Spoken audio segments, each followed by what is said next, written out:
सारा समझ का है जी, मसला ही सारा समझ के जी। अगर समझ आ जाए जी कि ये मैं कौन हूँ जी या आप कौन हैं, जी, बिल्कुल सही बात है बात यही है।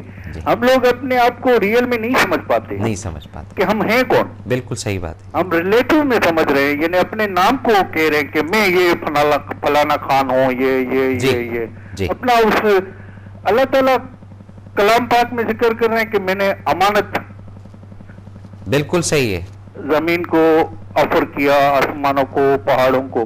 जी। वो बेचारे खौफ के मारे हाँ जी, उन्होंने इनकार किया। बिल्कुल ठीक। इंसान को दिया वो जालिम और जाहिल है। यही जालिम और जाहिल हमें समझ पे आ गई है सर। हाँ जी, हम समझते हैं कि हम कौन है, कौन है, बस इतनी सी बात है जी। उसके बाद तो ये सारी चीजें माशाल्लाह आपको अप्रिशिएट करना चाहिए। अल्लाह ताला ने आपको कोई चीज अता की हुई है कि आप हम जैसे लोगों को थोड़ा गाइड कर रहे हैं। नहीं सर, ये रब का ही काम है। आप लोगों की खुद की अवेयरनेस है, आप ही लोगों का एक फीलिंग होती है जिसकी वजह से मन करता है कि बैठ के कोई बात की जाए। नहीं, हाँ सर, मजा आया आपके ये गुड फिक्र की बातें सुन के। बहुत माशाल्लाह दिल करता है कि आदमी आपके प्रोग्राम अटेंड करे, क्योंकि ये आधे घंटे का प्रोग्राम, क्योंकि पूरा दिन रिसाइकल चलता है जी, चलता है जी। उस जहन में मैसेज चल रहा होता है कि हमने कोई बात सुनी है, बिल्कुल कोई ठीक बात है। उसमें तो आदमी थोड़ा यानी जाग जाता है, क्योंकि हम एक्चुअली हम सोए हुए हैं, हमें नहीं पता है कि हम कौन हैं, हमारा मालिक कौन है, हम क्या है, ये दुनिया क्या है, बंदा क्या है, सिस्टम क्या है, कायनात क्या है, हम नहीं है पता। हम पता नहीं किन फिक्रों में पड़ गए हैं, बस अल्लाह चीजों को सोच रहे हैं, किन चीजों के पीछे भाग रहे हैं जी। ये बिल्कुल। लेकिन ये शो प्रोग्राम के हवाले से और एक ही लफ्ज जो अल्लाह ताला ने आपको अता किया कि समझ का, जी, ये समझ आ जाए तो हमारे द्वारे न्यारे हो जाए, न्यारे हो जाएंगे जी। बिल्कुल। अल्लाह ताला आपको बहुत खुश रखे, परवरदिगार आपकी सेहत में, आपके बच्चों में, घर में आपके बरकत और रहमत नाजिल करे, आप इसी तरह खिदमत करते रहें, परवरदिगार आपको और हिम्मत दे, अल्लाह ताला आपको खुश रखे। अस्सलाम वालेकुम। वालेकुम अस्सलाम जी। नाज़रीन, तो जब प्रॉपर एनालाइज कर लेंगे अपनी लाइफ को, आज तक की ज़िंदगी को, तो उसमें 10 काम है आपके, 20 काम है या 30 काम आप कर चुके हैं, उसकी फाउंडेशन उसको एक दफ़ा ज़रूर चेक करें कि हकीर चीज़ का सहारा तो नहीं है आज आपके नाम के अंदर, हकीर चीज़ का सहारा तो नहीं है आपके इस बिल्डिंग के अंदर, हकीर चीज़ का सहारा तो नहीं है आपके इस प्रमोशन के अंदर, हकीर चीज़ का सहारा तो नहीं है आपके इस मुकाम के अंदर। जब इन चीज़ों को आप डिनाई करेंगे, फिर आपको असल तस्वीर आपकी नज़र आएगी। छोटी सी एक मिसाल देता हूँ कि अगर आज आप किसी अच्छी पोस्ट पर हैं तो उसकी बेस क्या नजायज़ नजराने से तो नहीं पहुँचे, ये हकीर चीज़ों का सहारा लेना है। किसी से प्रेशर डलवा कर तो नहीं पहुँचे, ये हकीर चीज़ों का सहारा लेना है। जब इन चीज़ों को खोलेंगे ना, फिर विजन आएगी, फिर उसके साथ जो क्राइसिस, ये टेंशनें आती रहती हैं, फिर रिलैक्स हो जाएं, क्योंकि अब बुनियाद ही आपकी हकीर चीज़ों के सहारे की तरफ है। तो ज़ाहिर बात है फिर सोशल क्राइसिस तो फेस करेंगे आप, टेंशन तो फिर आएगी ना, परेशानी तो आएगी। दो ही चीज़ें ना जी, एक चीज़ पॉजिटिव है, एक चीज़ नेगेटिव है। अब नेगेटिव चीज़ खाते हैं या पीते हैं तो वो तो अपना रंग ढंग दिखाएगी, पॉजिटिव चीज़ खाते हैं या पीते हैं वो अपना रंग ढंग दिखाएगी। फ़र्क की बात है ना, और इससे ज़्यादा कोई बड़ी बात तो नहीं। इसी तरह जिन चीज़ों के बीच में हकीर चीज़ों ने प्रोटेक्शन ली हुई है, वो हर वक्त झूलती रहती हैं। बेशक जितनी मजबूत सीट हो, बेशक जितना मजबूत सरमाया हो, उसके अंदर कहीं ना कहीं होता है कि यार किसी का मारा हुआ है, किसी का खाया हुआ है, किसी का गबन किया हुआ है। अब वो ये तीनों चीज़ें किन जुमरे में आती हैं? हकीर चीज़ों के सहारे की वजह से आप आज यहाँ पहुँचते हैं।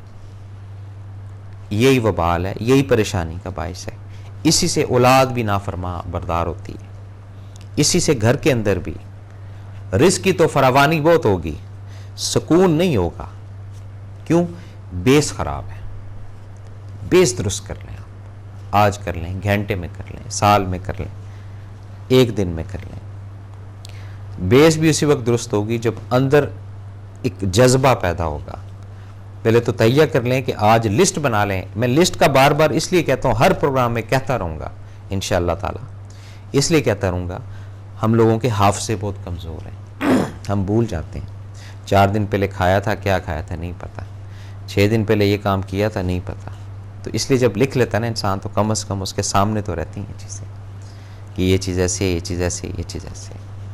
اور یہ جنہوں نے نہیں لکھا یا جن نہیں اس چیز کی طرف آتے وہ بھول جاتے ہیں، اور پھر وہ بھولنے کے بعد پھر شاید معاشرے میں، شاید کسی جرگے میں یا شاید کسی حلقے میں تھوڑی ان کی انسلٹ بھی ہوتی ہے کہ جی آپ نے یہ بات بولی تھی. اب وہ بیچارے کے حافظے سے نکل گئی تو وہ کیا وہاں ڈیبیٹ کرے، وہ مان لیتے کہ جی ہاں ہوئی ہوگی، میرے ذہن میں نہیں.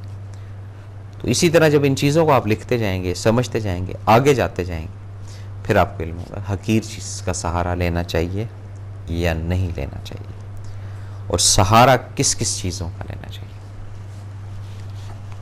اس کا نہیں پتہ مجھے، نہیں پتہ ہے آپ کو. وہ اس لیے نہیں کہ ہم اس سہارے کو کبھی قبول ہی نہیں کرتے.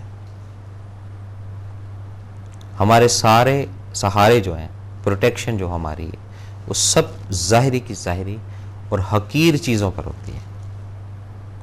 اور اگر ہم سہارا اپنا لینا چاہتے ہیں تو پراپر جو قرآن مجید کے اندر، احادیث کے اندر، کہ اس حالت میں اس چیز کا سہارا ضروری ہے، اس کیفیت میں اس چیز کی پروٹیکشن ضروری ہے،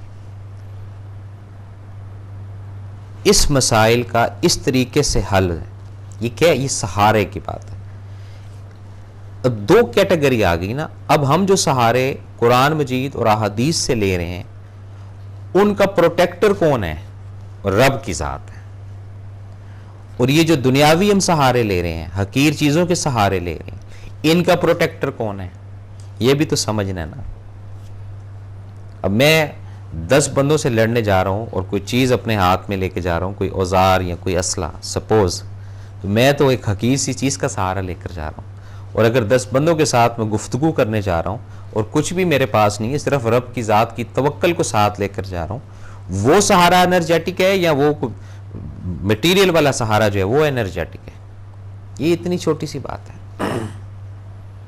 پھر علم ہوتا ہے ان چیزوں کا کہ ہم اصل جو ہمارا ایک سہارا، اصل جو ہمارا ایک پروٹیکٹر اللہ تعالیٰ کی ذات ہے. اور جو اس نے احکام، جو اس نے چیزیں دی ہیں ہمیں، ان چیزوں کو اپنانا ہے، ان کا سہارا لینا ہے. ان کے سہارے سے ہی بیڑا پار ہوگا، ان کے سہارے سے ہی مسائل حل ہوں گے، ان کے سہارے سے ہی ہم اگلی صف میں جا سکیں گے، ان کے سہارے سے ہی ہم اپنی دنیاوی پریشانیوں کو ختم کر سکیں گے. اصل تو مفہوم یہی ہے نا. ہم جس سہارے کو، جن حقیر چیزوں کو سہارا سمجھتے ہیں اپنا، وہ ہمارے لیے پریشانی کا باعث بنتی ہیں، وہ ہمارے لیے وبال بنتی ہیں، وہ ہمارے لیے ٹینشن کا باعث بنتی ہیں. پھر ہم انہی حقیر سی چیزوں کو جو اپنا نگہبان سمجھتے ہیں، وہی چیزیں میں پھنسا دیتی ہیں. آ جا بھائی ادھر، تو نے مجھے گارڈ رکھا ہے، آ جا بھائی، اب تو نے مجھے اپنے پاس رکھا ہے، آ جا بھائی. اور عموماً یہ شر کی جتنی بھی چیزیں ہیں، کئی دفعہ آپ نے میڈیا میں